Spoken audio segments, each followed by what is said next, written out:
Have you ever felt like you were doing everything right, only to be told you were doing it wrong?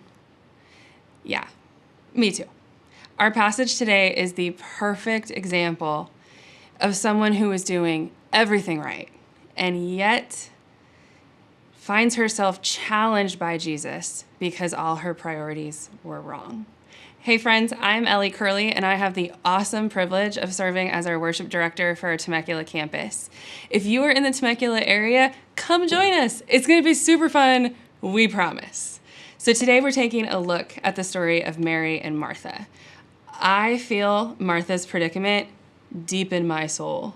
Martha was doing everything right. She was being hospitable. She was doing what needed to be done.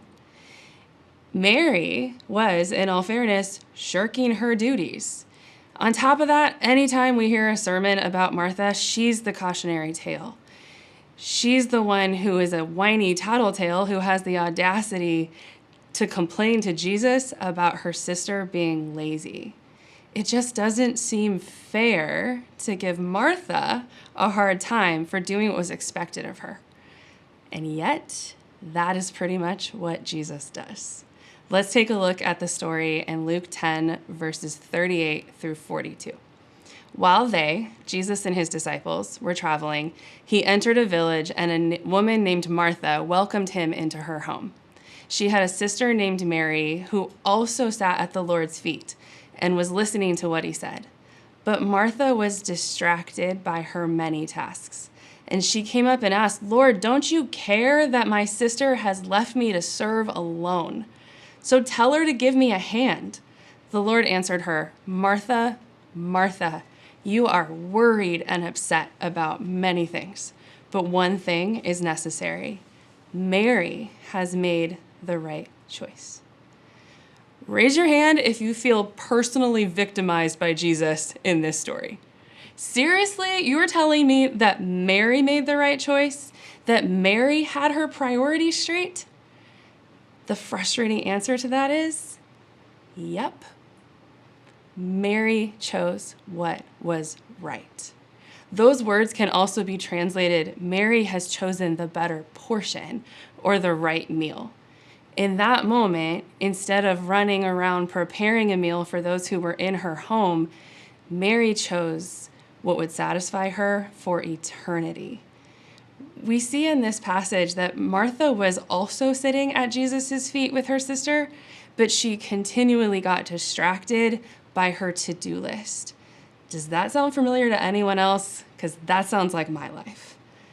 But Mary stayed focused on the more important thing, Jesus himself.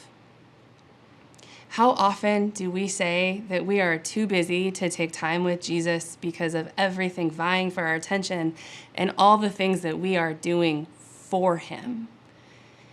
Jesus isn't telling us to ignore all of those responsibilities. Jesus is challenging our priorities. We all have work to be done. That's a given. But where do our priorities lie? What would happen in our lives if we chose the better meal? How much richer could our lives be if we humbled ourselves, slowed down, and chose to sit with Jesus and let his words direct our hurried souls? Martha wasn't wrong in fulfilling the responsibilities she had in front of her, and neither are you. It just wasn't the best choice. There will always be work to be done. There will always be a to-do list. But Mary chose the better portion. Mary chose what had lasting impact. What if today we took the time to prioritize the better portion and sit and listen to Jesus instead of just running ourselves ragged trying to do more for him? Thank you so much for joining us today. We hope you'll come back again.